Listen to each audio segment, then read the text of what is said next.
میں اپنے فکر کا خلاصہ آج آپ کی خدمت میں پیش کروں گا، اور میرا اس سلسلہ اجتماعات کے اعتبار سے الوداعی تحفہ ہوگا۔ اب میں آغاز کر رہا ہوں۔ پہلی بات، اس سبب میں 3 باتیں مجھے کہنی ہیں۔ سب سے پہلی بات یہ کہ زندگی کی سب سے بڑی حقیقت موت ہے۔ ہم بلائے رکھتے ہیں، اپنے ذہن سے اسے دور رکھتے ہیں، لیکن واقعہ یہ ہے کہ زندگی کی سب سے بڑی حقیقت موت ہے۔ خدا کے منکر پیدا ہوئے ہیں، لیکن موت کا انکار کرنے والا بھی کوئی پیدا نہیں ہوا۔ اس لیے میں نے آیت آپ کو سنائی، کل نفس ذائقۃ الموت، ہر سی نفس کو موت کا مزہ چکھنا ہے، ہر جاندار کو موت کا مزہ چکھنا ہے۔ ثم الینا ترجعون، پھر ہمارے طرف لوٹا دیے جاؤ۔ تو زندگی کی سب سے اہم حقیقت موت، اور موت کے بعد رجوع اللہ، آخرت، یہ سب سے بڑی حقیقت ہے۔ ایک حقیقت سب مانتے ہیں، سب جانتے ہیں، دوسری حقیقت کے اوپر پردہ پڑا۔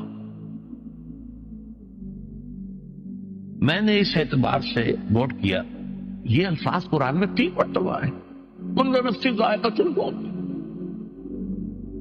ہر جاندار کو موت کا مزہ چکھنا ہے۔ انبیاء اس سے مستثنا نہیں رہے، رسول اس سے مستثنا نہیں رہے، اولیاء اللہ مستثنا نہیں رہے۔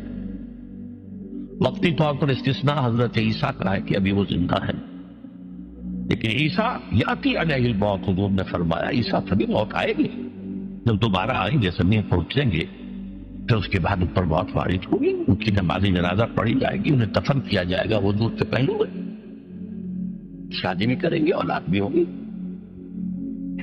باقی تو یہ ہے کہ کل نفس ذائقۃ الموت، سب کو موت کا مزہ چکھنا ہے۔ عیسیٰ بھی بالآخر اس سے مستثنا نہیں رہے، بلکہ قرآن میں ایک جگہ کہا گیا ہے فَإِن مِتَّ فَهُمُ الْخَالِدُونَ، کیا ہے نبی، اگر آپ کا انتقال ہو گیا تو یہ کیا ہمیشہ رہیں گے؟ کون ہے دنیا میں جو ہمیشہ رہے؟ انتقال تو ہونا، آپ کا بھی ہونا ہے۔ اِنَّكَ مَيِّتٌ وَإِنَّهُمْ لَمَيِّتُونَ،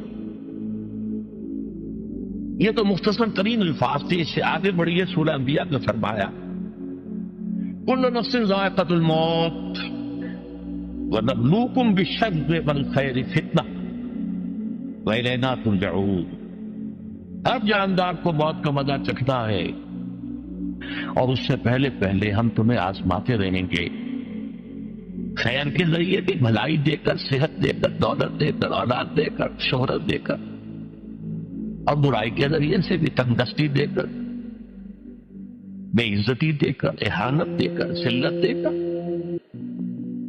وَإِلَيْنَا تُرْجَعُونَ، اور پھر ہماری طرف لوٹائے جاؤ گے۔ یہ وہ دوسری حقیقت جو میں نے کہا کہ جس پر پردہ پڑا ہوا ہے، بہت بڑا پردہ۔ لوگ یہی سمجھتے ہیں کہ یہی دنیا کی زندگی ہے۔